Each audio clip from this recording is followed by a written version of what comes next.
They show it to the world. They say, come join us for Pride Month, to celebrate unrighteousness.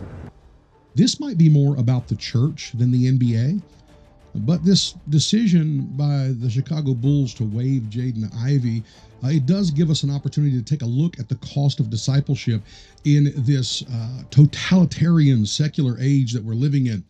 We are witnessing a organization that is claiming conduct detrimental is the reason they're releasing this player, not because he was out late at night, not because he wasn't doing his part, not because he wasn't an encourager to his teammates, not because he didn't show up for practice, but because he dared to use biblical language about issues of the hour, because he dared to speak up and call something unrighteous that is unrighteous. As a Christian, that's what he sees.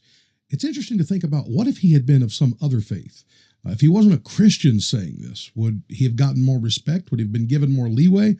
And here's the thing, we have to be honest. There's a lot of so-called Christian athletes in the NBA and the NFL and the MLB, and none of these leagues have a problem with Christian athletes as long as Christianity remains an accessory.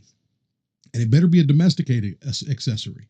As long as they're dealing with life coach Jesus, as long as he's for personal motivation, as long as he's their buddy who doesn't really interrupt the league's marketing. In fact, he doesn't even have to interrupt the way they're living their daily lives. They can be claiming the name of Christ and even being applauded by the church while living in ways that are absolutely antithetical to the gospel change. But that's okay, because the church embraces it, because we're so excited to have someone who's a celebrity who's also in the Christian camp.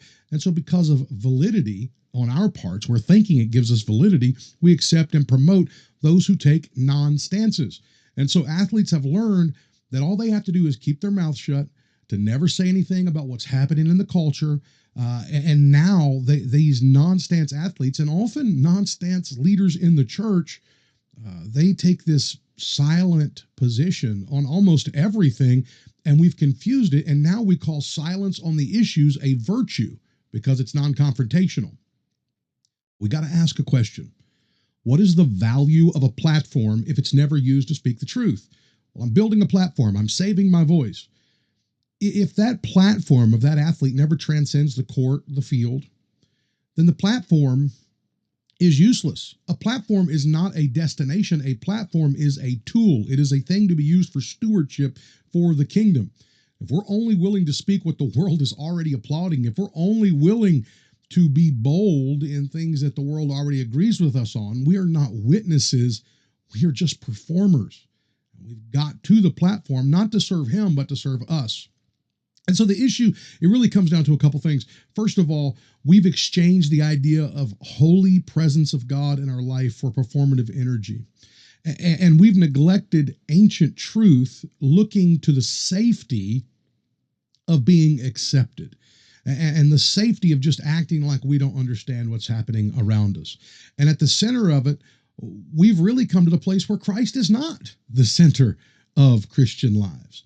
And we've created this worship ecosystem, this church ecosystem, this Western Christianity ecosystems where nothing makes us speak up, where nothing makes us feel that anything's unrighteous. We don't want to say that. So Jaden Ivey, I applaud you for speaking up and calling unrighteousness what it is. And you're going to pay a price, but I believe God's going to reward you.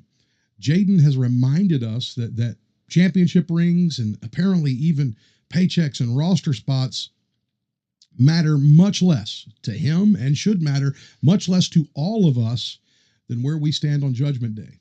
Here's the thing, as believers, if we spend more time protecting our brand and protecting our platform and making sure we don't speak to things because we don't want to hinder our voice while actually not using our voice, we've gutted the power of the cross. We've gutted the transformative power of Christ in our lives.